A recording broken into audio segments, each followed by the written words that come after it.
Now, when you're asked the question, why do we have taxation? Most people would probably respond with something along the lines of, well, the government collects taxes so that they can pay their bills. Or taxes finance the operations of government. However, rather than going through the extremely costly exercise of collecting taxes, the process of collecting taxes is costly to the government, and the steps taken by people to minimize the amount of tax that they pay places a large burden on the overall economy. You know, the government could simply print all of the money that it needs. And in fact, that's what they do. Think about it. The government this year is running a deficit of about, I don't know, they're telling us it's $300 billion. It's really close to $1 trillion. But even if you just take the numbers they lie to us about, $300 billion or so. You know, if you have an income of $30,000 and you're only going to make $30,000, and you say, well, I want to go out and spend $33,000, 10% more. You've got to go out and make some kind of arrangements over here, or you got to cut back on your spending, or you got to do something. Now, when the government wants to spend 10% more than it takes in, they just print up the bonds and sell them and go spend the money. They got the printing press, and they can do that. They not only can do it, that's what they do every single year. But wouldn't the printing of all of this new money create an inflation problem? And the answer to that is absolutely. That's why we have inflation, because the government prints up all this extra money and puts it out there into circulation.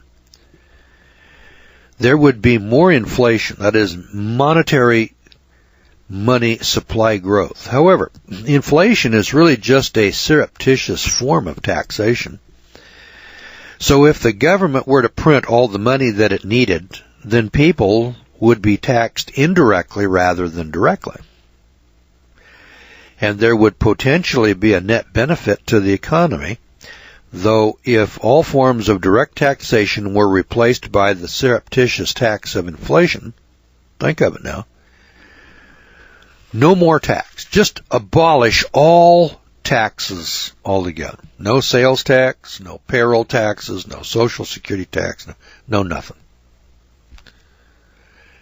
And all the money that government wants to spend, they just print it up and go spend it, which is what they're doing anyway.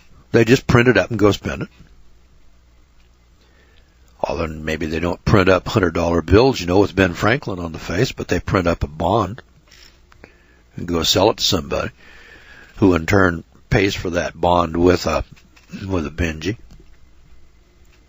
and then pile up some debt.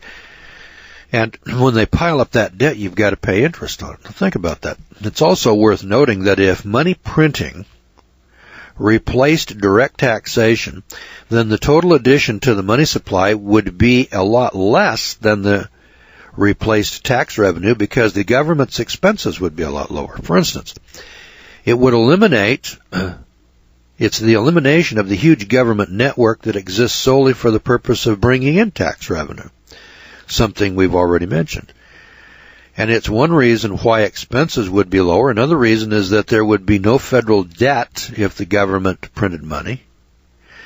To give you an idea of what a big difference the elimination of the federal debt would make to the government and its annual expenses, we'd like to note that the U.S. federal government paid $350 billion in interest during 2005, the 2005 fiscal year, $350 billion.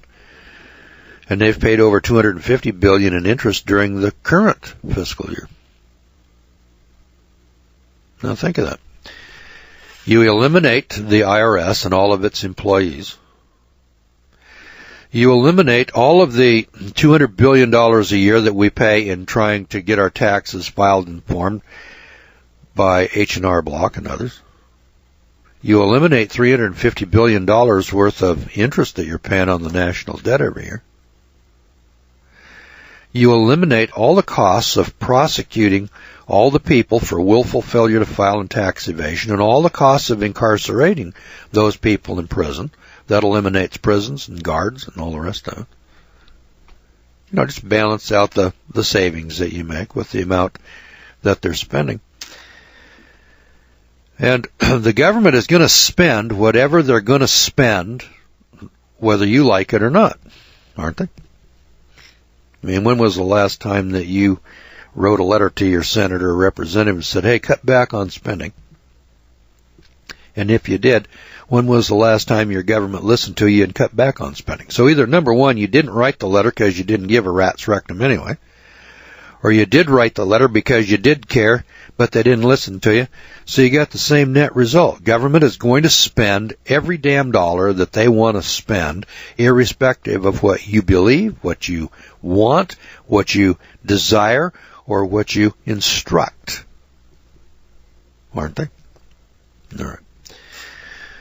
So if we got it into our minds, off the top of our heads over here, government does not need taxes to pay its bills. And indeed, if you think the government needs taxes from you to pay the bills, you're not paying attention. The government hasn't lived within its budget or within its income for the last 70 years. They just spend whatever the hell they want to spend. They just run up whatever debt they want to run up.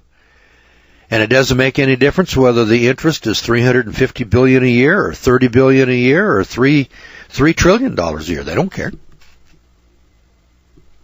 They'll just print up whatever the shortfall is. Well, if they can print up whatever the shortfall is, they could print up whatever the long fall is. They don't need any money from you at all.